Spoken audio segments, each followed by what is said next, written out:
building resiliency for those working in the field of education, early childhood care, and families in our community.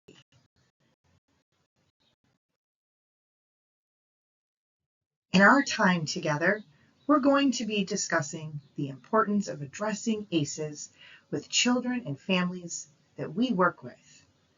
We're going to explore methods for building family resiliency, and we're going to identify at least one new strategy that we can use to help support families experiencing toxic stress and or experiencing adverse childhood experiences.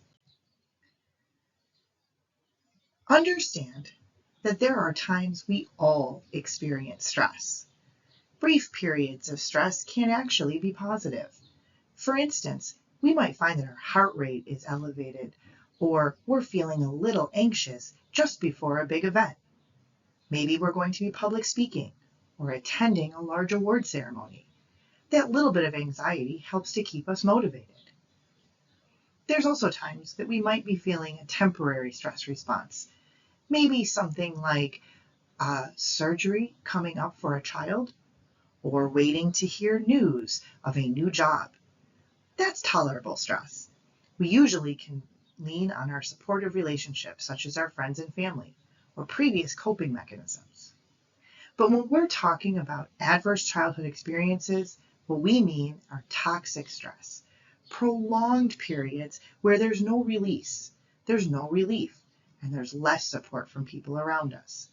In the absence of those protective relationships, toxic stress can cause tremendous health consequences. You might not be familiar with the term ACEs.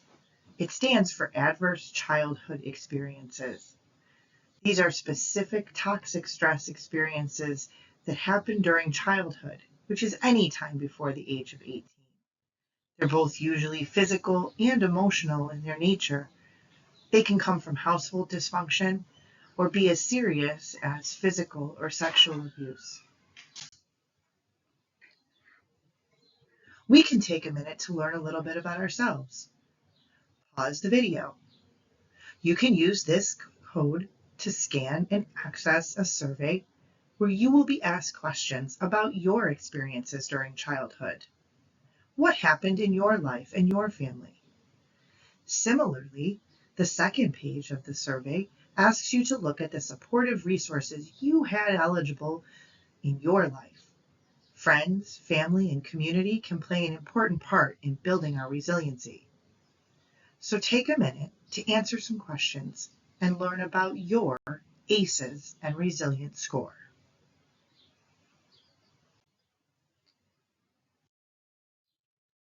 Now that you've had time to think about what affects your ACEs score, you may be feeling a little uneasy. You may wonder, what is the effect that my experiences are having on me now? Don't worry, ACEs are quite common. Regardless of where we grew up, how we grew up, or even our financial stability, many of us have experienced those adverse childhood experiences. In fact, 2/3 of the population have experienced at least one ACE. There are powerful evidence, though, that the higher your outcome on the ACEs survey, you may be experiencing adverse health effects, such as heart disease, diabetes, or even a shorter life expectancy. If your score is something that you are concerned about, now is the time to maybe look into additional resources with your healthcare provider, mental health therapists, or additional community support. Again, all families have experienced some level of ACEs. Again, no matter where you live or who you are, these experiences can touch your life.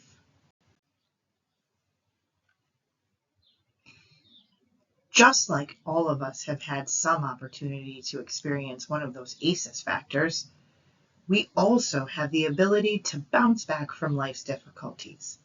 That's resiliency. Resiliency is not just what you do, but how you do it. Anytime we're using the traits of toughness, optimism, positivity, or hope, we are building our resilience. ACEs is really only one half of what predicts a child or family's future. Think of it like a balancing scale.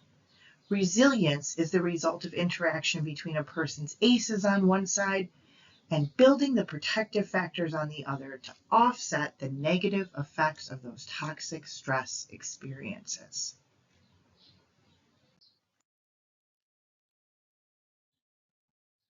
There are many factors that can help a child to have positive outcomes even in the face of significant adversity.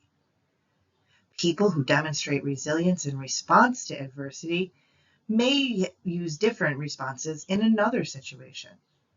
Yet, positive influences can stack the scale with positive weight and optimize resilience across multiple parts of a person's life. These counterbalancing resilience factors support adult-child relationships and make it possible to increase the connection and experience faith, hope, and cultural traditions to provide opportunities for adaptive skills and self-regulation. How do we begin to build resilience? We're going to use the ABCs: awareness, being well, and coping. Awareness is how we think. These are our thoughts and decision making.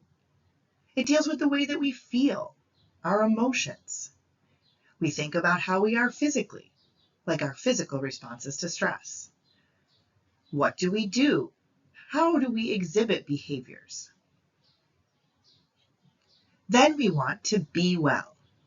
The goal is to improve our physical well-being, exercise, healthy eating, sleeping.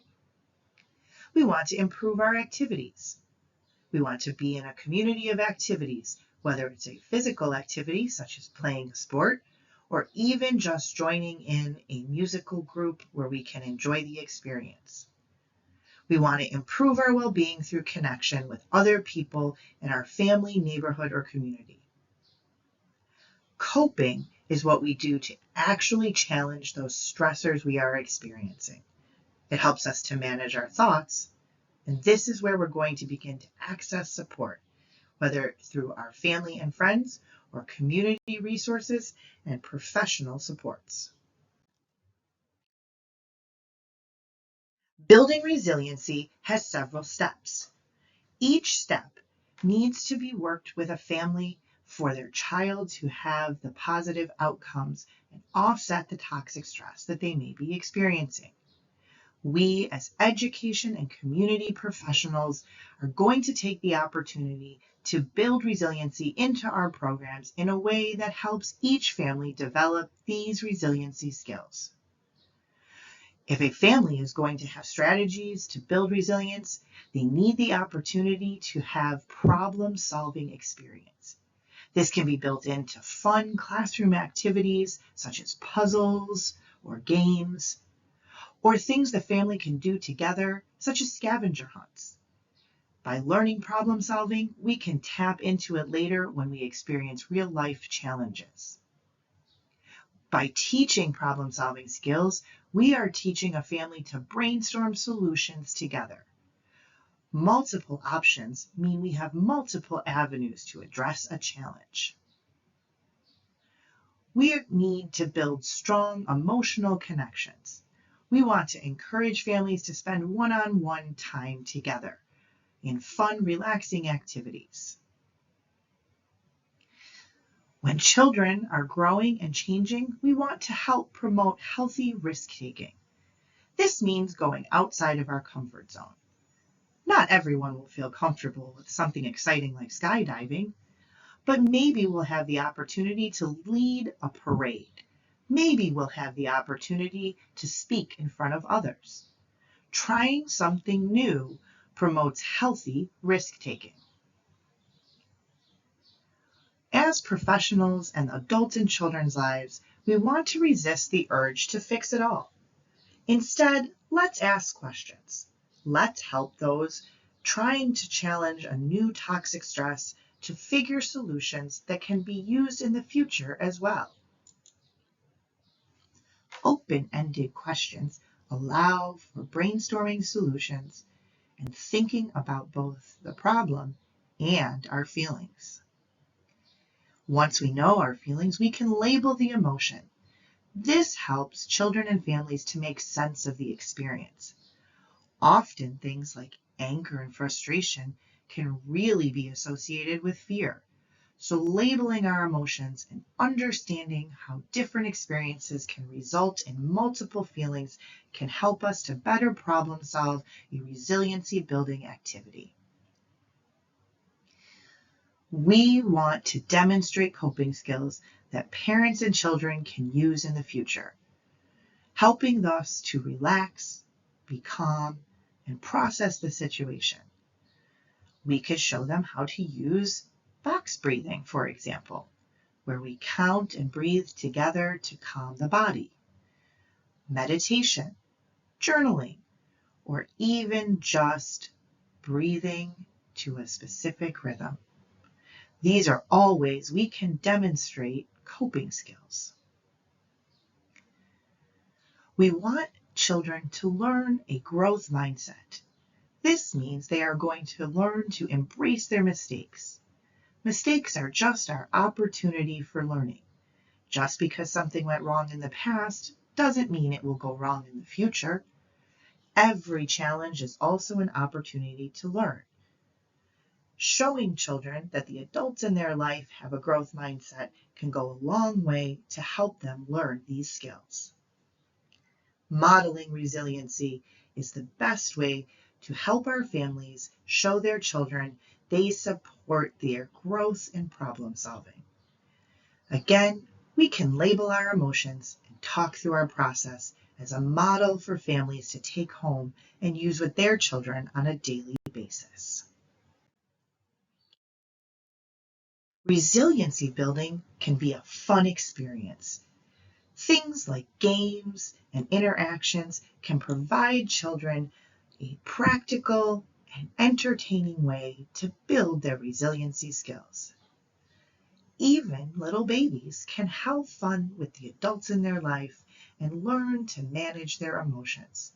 Games like peekaboo or other fun hide games can present challenges to remember who is there and self-control.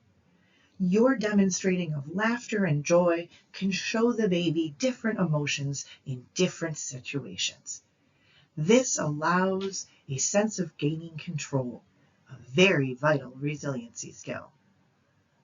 For our toddlers and preschoolers, simple games like freeze dance or musical statues can show not only how to have fun together and build that one-on-one time, but it gives them an opportunity to be active, to use their body in a productive and fun way and build health. Playgrounds and parks are great for fun. You can get outside in the beautiful weather or even a simple game of dancing in the living room. Play some music. Have the children dance along. As soon as the music stops, everyone will freeze, and we can see our faces expressing different emotions. This game can even be used in school-age children if we pick different positions, different things to replicate, different styles of music that bring or express different types of emotion. Building resiliency through games and fun with adults in their life show children how important they are through those one-on-one relationship building time, using their body in healthy ways, and connecting to emotional responses. So let's take a minute to look at where we are today in our organization.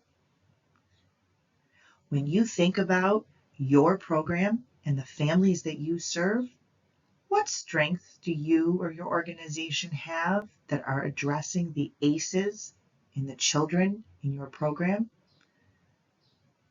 What might your organization be doing already that builds resiliency and challenges toxic stress?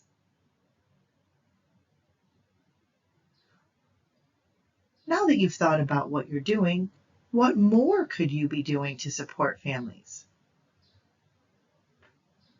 Are there barriers in your organization that you face in addressing toxic stress and adverse childhood experiences? Who else would you like to collaborate with to have a bigger impact for families? Would you like to reach out to other organizations in the neighborhood? Would you like to reach out to people who could help come in and demonstrate resiliency? How do you think major experiences such as COVID have influenced children regarding their toxic stress and adverse childhood experiences? Now is a time to pause the video, reflect on the questions, ask questions that you would like to share with your organization, or journal through some of the questions to make a plan for the future.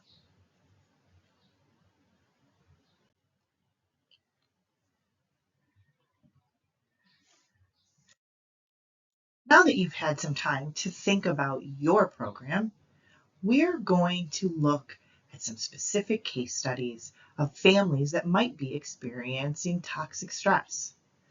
We want to think about what might be happening in that family. We're going to think about practical ways we might help this family. Once you've looked at the case study, they can be a good example for you to discuss with your coworkers, supervisors, or other people in the community that are supporting your program.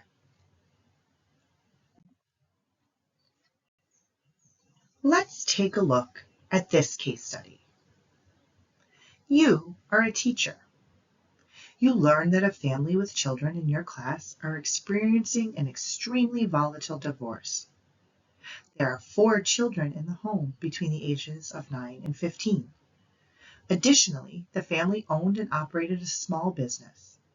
The separation is impacting the family's financial situation as the couple is unable to work together. The mother was admitted to a local psychiatric hospital where she stayed for 3 days. The younger children talk about their father's drinking and violent behavior. The children are being asked by each parent to testify against each other in connection with the custody dispute. Pause the video here. Which of the ACEs do you think this family is experiencing? How might your program address some challenges that this family might be experiencing? Are there community resources we would want to refer this family to? Again, pause the video and journal through the questions that we have asked about this family and how your program can support them. Refer back to your ACEs questionnaire and see where this family might be experiencing toxic stress.